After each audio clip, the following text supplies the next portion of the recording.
Hello mga beshies! Welcome ulit dito sa aking channel, and today's vlog isang bagong loan app pa rin na pwedeng ma-access sa Google Play Store itong pag-usapan natin. So sa loan app na ito mga beshies, mayroong max credit na 25,000 pesos at mahaba yung ino-offer na payment terms ha, kasi yun yung pambungad na 3 months hanggang 12 months. At napakababa daw yung interest ha, kasi daily interest rate as low as 0.095%. Kaya lang kasi mga beses ko ha, itong 0.095%, mataas pa rin ito kung daily. Kasi syempre kung halimbawa 7 days or 30 days, so ayun, sana mapanood nyo yung buong video na para makita natin kung paano nga ba talaga ito magpautang, paano yung interest, yung processing fees. Pero bago ang lahat mga beses, panoorin nyo muna ito. Disclaimer, try or apply at your own risk. Going back, Light Credit PH online loan under ng Prima Fintech Software nga daw yung loan app na ito.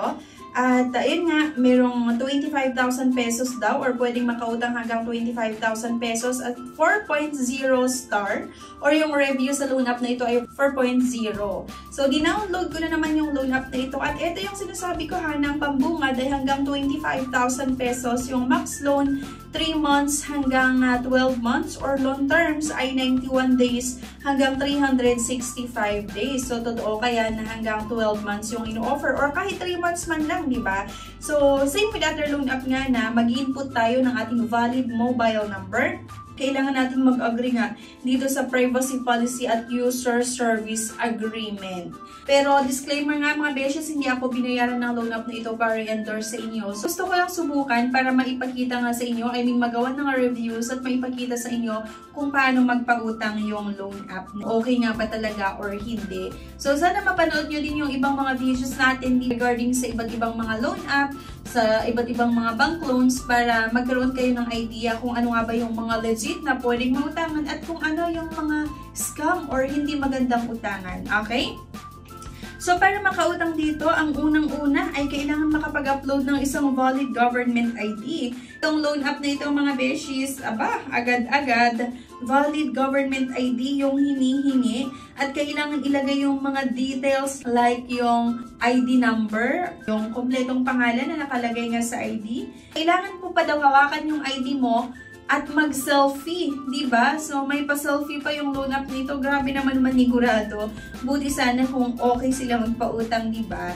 So, kailangan natin ilagay syempre yung ating kompletong pangalan, first name, middle name, last name. Kailangan nating masagutan itong mga marital status, family monthly income, highest education, present address, di ba? Yung present detail, address, at length of stay. So, by the way, kagaya ng mga ginawa ko sa aking mga previous na video, na itong nakikita nyo dito na nakalagay na personal home address ko, ay hindi po talaga ako dito nakatira. So, pinapakita ko lang sa inyo itong mga kailangan sagutan nga sa loan app na ito bago makautang. Pero, yun right after naman, ina-erase ko nga yung mga nilalagay ko na infos, then binabalikan ko, nilalagay ko talaga yung mga tamang infos ko para magkaroon ng chance na ma-approvehan ng aking loan application. So, employment status agad-agad like employed or self-employed. Meron pang mga additional information like yung purchase capital, your expected credit amount. So, nilagay ko dito 30,000 pesos. At yung email address, kailangan daw din natin masagutan. At ito nga, employment information like employed or self-employed. Kung magkano nga daw ba yung sahod natin, ano yung trabaho mo. Diba? Kung nasa government ka ba or sa private, ano yung klaseng trabaho at yung sahod mo or magkano nga ba yung sahod natin every month. So, contact name, yung personal references, hindi rin nawawala yun ha. At sa tingin ko kahit sa ang loan app naman, mapalegit man yan or hindi, yung mga loan shark ay talagang kailangan makapaglagay ng personal references. Bali, nagkakaiba lang. Kasi sa ibang loan app, 5 yung hinahanap na personal references. Sa iba naman ay 3. Pero kagaya ng paulit-ulit mong sinasabi ha, na mag-ingat po tayo sa paglalagay ng mga personal references.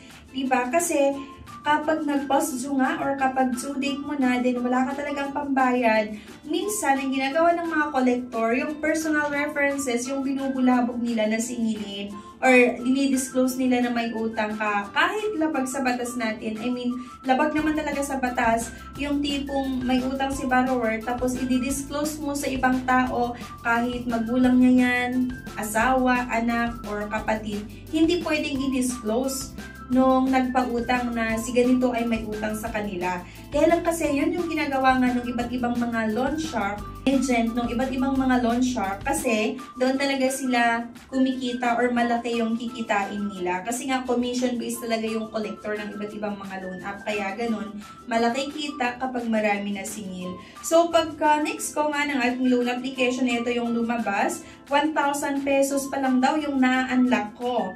At sa 1,000 pesos, meron silang pinakita dito na breakdown na ang loan proceeds daw na matatanggap ko ay 938 pesos at paid up service fee 50 pesos lang.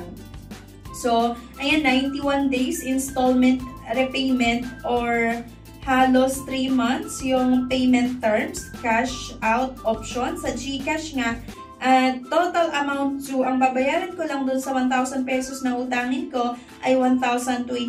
Meron lang itong total interest due na 24 pesos. Nominal interest rate 0.03%, effective daily interest rate 0.08%, at effective monthly rate 2.42%. So, installment talaga daw yung pagbabayad nila. So, ganito, sa 1,000 pesos na utangin ko, ang first payment ko nga ay sa 5/27/2025 na kung saan magbabayad ako ng 717.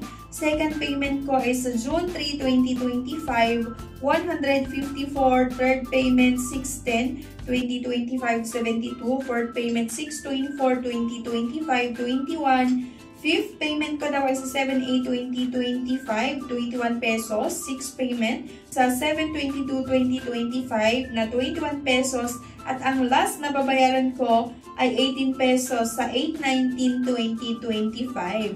Installment yung pagbabayad sa loan app na ito. Kaso lang dito sa first payment ay malaki yung kailangang mabayaran na. And then yung natitira, which is magkano lang naman yung natitira, yun lang yung hati-hatiin dun sa mga following na payment terms or amortization nyo, okay? Dun sa next na due date nyo. So, nasa sa inyo pa rin mga beshies yung desisyon kung utangan nyo yung loan app na ito pagkatapos nyo nga na mapanood yung buong video natin, okay? Kung paano magpautang, magkano yung pwedeng mahiram. So, sa akin kasi first time ko na umutang nga dito, 1,000 pesos yung una na in-offer nila na pwede kong mahiram. Hindi rin naman ganun kalaki yung kinaltas nila kasi nasa 900 plus pa rin yung matatanggap ko. Nag-check ako sa reviews ng loan app na ito sa Google Play Store at hindi rin maganda yung naging yung sinasabi ng ibang nag-try dito, kaya hindi pa rin ako nagre-recommend na utangan yung iba't ibang loan app. Okay? So sabi nga nitong isa, hello po, I have an issue po regarding my loan. I don't have an overdue payment. Instead, I paid the balance loan of 3,000 in advance. I send the proof of payment in your email since May 6 twice and May 8 again, but I don't receive any response. I tried to call your hotline but unattended or out of coverage area.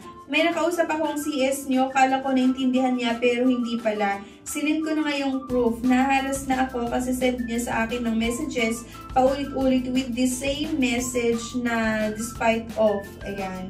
So, yan lang yung issue sa isang umutang na nagbayad siya advance on or before yung due date, nakabayad siya doon sa kanyang utang. Kaya lang, nagme-message pa rin sa kanya yung collector ng loan app na ito na sinisingil pa rin siya. So, nahaharas na siya doon sa pangungulit nga nung collector. Nakausap niya naman daw yung customer service, kaya lang kasi parang walang nangyari doon sa usapan nila.